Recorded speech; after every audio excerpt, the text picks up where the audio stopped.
Welcome back to Horror Through the Decades. We started with 1980s The Fog. Now we're on to 1990s The Tremors.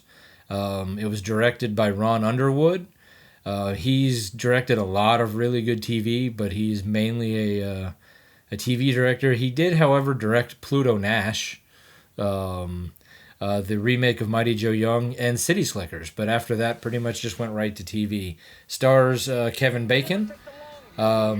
Yeah, I'm not going to go into his filmography if you don't know it, much like when I talked about with the Jamie Lee Curtis one in the last episode. No, we're moving on. Fred Ward, also in the movie.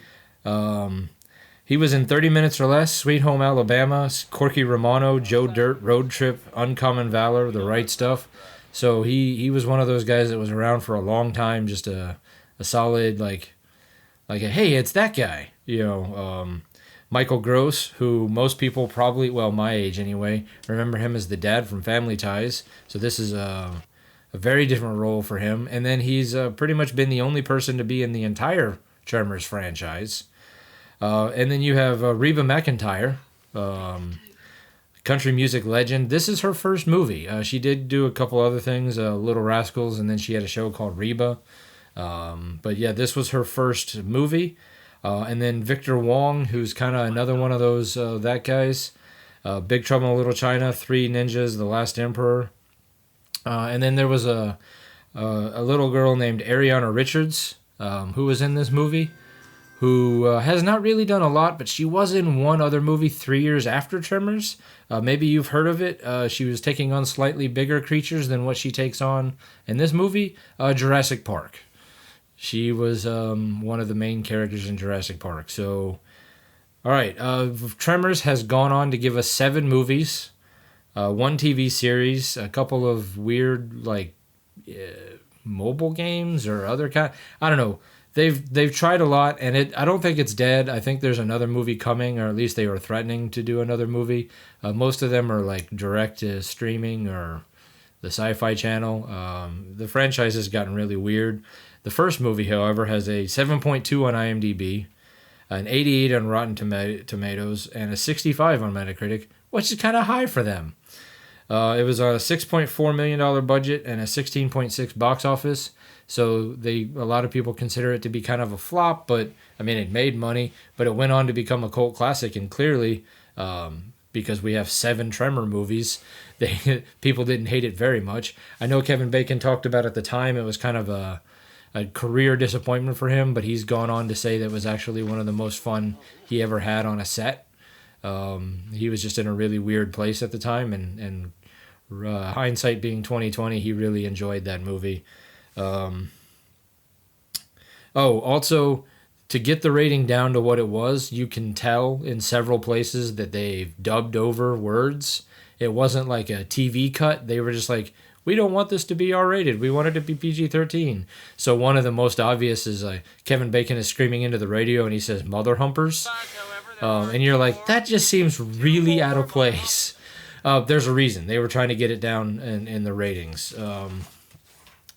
So what is underneath us? I mean, we always trust that the ground is there, and generally there's nothing there, but Tremors explores that possibility that there is. It explores the idea that maybe there is something prehistoric. There is some prehistoric malevolent force out there to get us, or maybe alien, or a mutated worm.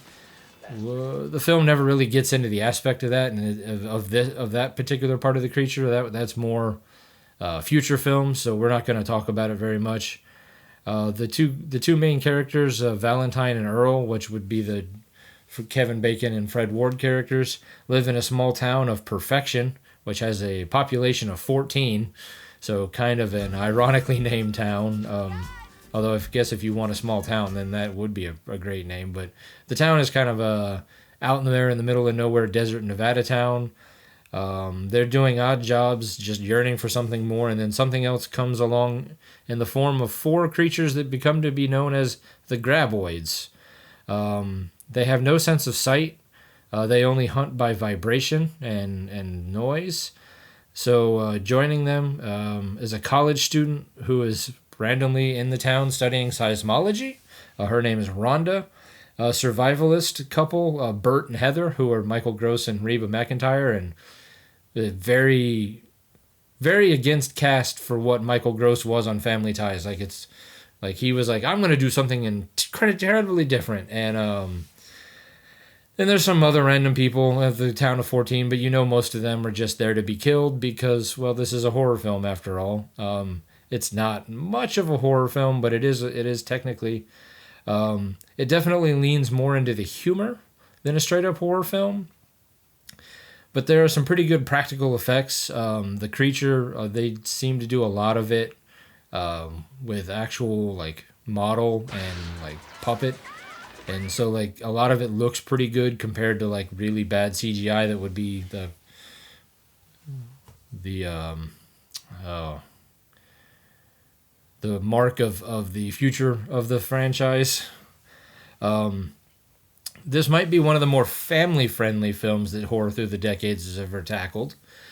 But it's a fun watch. It keeps your interest. It's a solid film with strong performances from Kevin Bacon and Fred Ward. It, like I said, it redefined the career of Michael Gross. And it kicks off a fun franchise. I mean, some of the later movies, not real good, but they're a lot of fun. I highly recommend at least this interest with the with this. I highly recommend this entry with at least the caveat that you understand that they lean into the absurd for the sake of comedy while hearkening back to what made the 50s horror movies so much fun. I'm going to give them 5 out of 5 graboids, which is one more than was actually in the movie.